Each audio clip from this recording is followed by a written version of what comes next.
Good morning, Ian Crouch with your 8:30 Hunter News update. There are major delays for southbound traffic on the M1 due to a truck crash at Somersby. Two trucks collided just past Mangrove Road around 6:30. Newcastle Fire Command says a prime mover jackknifed into a rock wall. One of the drivers has suffered critical injuries, with multiple ambulance crews and intensive care paramedics at the scene. Southbound traffic is back for 10 kilometres. Significant progress is being made on the Rankin Park to Jesmond section of the Newcastle inner city bypass. A review of traffic connections has been made, with a third lane extension being put in on Lookout and Charlestown roads between Grandview Road and Carnley Avenue.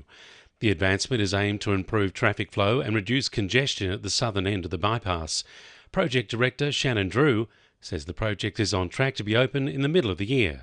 Once we get that intermediate layer through the whole project, then we get to start putting the final wearing course down, and that moves us to a lot closer to sort of opening the traffic. Throughout the whole project, there's multiple work areas happening: landscaping, guardrail, noise barrier. All the finishing activities are underway at the moment. Meanwhile, the long-awaited upgrade of the Hexham Straight is up and running from this morning. 3 lanes are now open in each direction along the 6-kilometre stretch, with the speed limit also being lifted to 80 kilometres per hour. New South Wales Energy Minister Penny Sharp will be in Kurri Kurri today to officially launch construction of the Hunter Central Coast Renewable Energy Zone.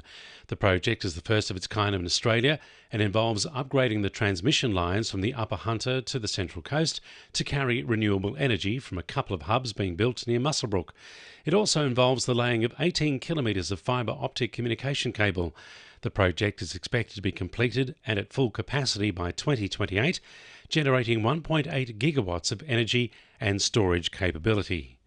Hunter motorists are being urged to follow road rules with improvements to mobile phone and seatbelt cameras. Transportable cameras monitoring seatbelt and phone use will now be able to detect offences in both directions of travel on single-lane roads. However, the changes will not apply to stationary cameras. Transport for New South Wales Road Safety Regulation Director Duncan Lucas says the Hunter will be closely monitored. In our regional roads where you might have wider open spaces, people might be driving faster, so that fatality risk is higher. So it's super important in our regional roads, and our transportable cameras are able to be deployed anywhere across the state, and we can hopefully have that safety outcome. The founder of Cessnock's, Phil Unicum Aviation, has been given a Lifetime Service Award by the Civil Aviation Safety Authority. The award comes after nearly 5 decades of flying and mentoring more than 1,000 students. Instructor Ben Burns also received Young Achiever of the Year award for his dedication to the school. Phil Unicum says the national acknowledgement is a great support for his business. Flying for about 50 years now. I've been involved in pilot training, competition flying over the years, airshow work years ago, but more recently flight testing. So I'm a testing officer. So far as what it means for our operation, it really puts Phil Unicum Aviation on the map.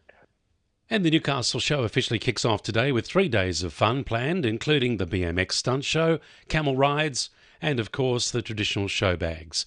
While there's fireworks displays planned for tonight and tomorrow night, starting at 9 p.m.